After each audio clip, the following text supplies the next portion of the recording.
Most people look at a spec sheet and think they have the whole story. They see two monitors with the exact same screen size. They see that both offer the same sharp 1440p resolution. Both even boast 1152 mini LED dimming zones. It looks like a mirror image on paper, but the truth is far more interesting when you actually sit in front of them. The latest display from Xiaomi and the new rival from KTC might look like twins, but they behave like total strangers. One of these is hiding a massive advantage that the marketing team does not lead with.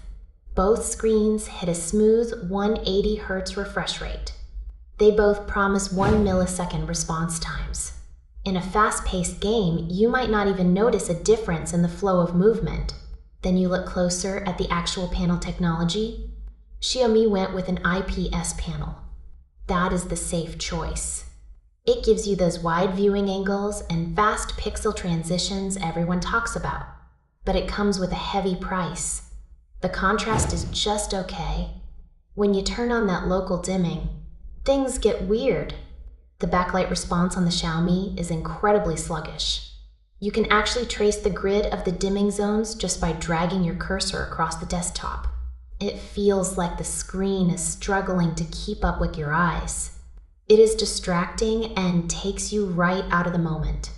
Now look at the KTC competitor. They made a bold choice by using a VA panel. This soft, lovely Phoisian changes the entire personality of the monitor. You get up to 4 times the native contrast before the dimming zones even kick in. The blacks are deep and ink-like. They are not that washed-out gray that plagues so many other screens. But the real knockout punch is the brightness. The Xiaomi is rated for the 1000 tier of high dynamic range.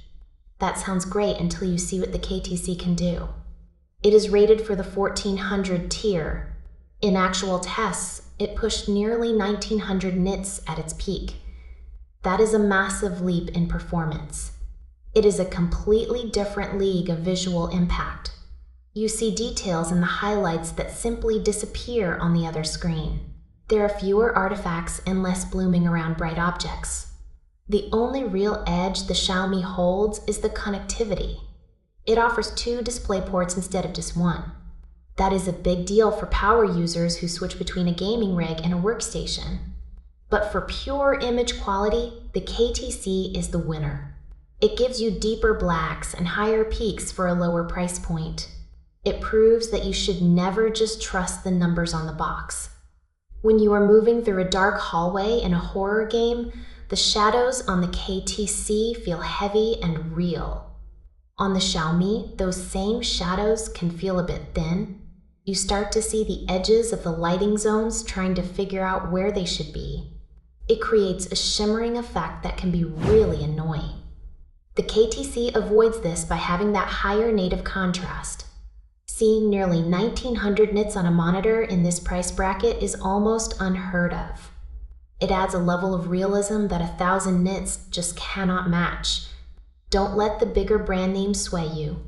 The underdog here is the one that actually delivers the goods. It is about the way the image feels when the room is dark and the game gets intense.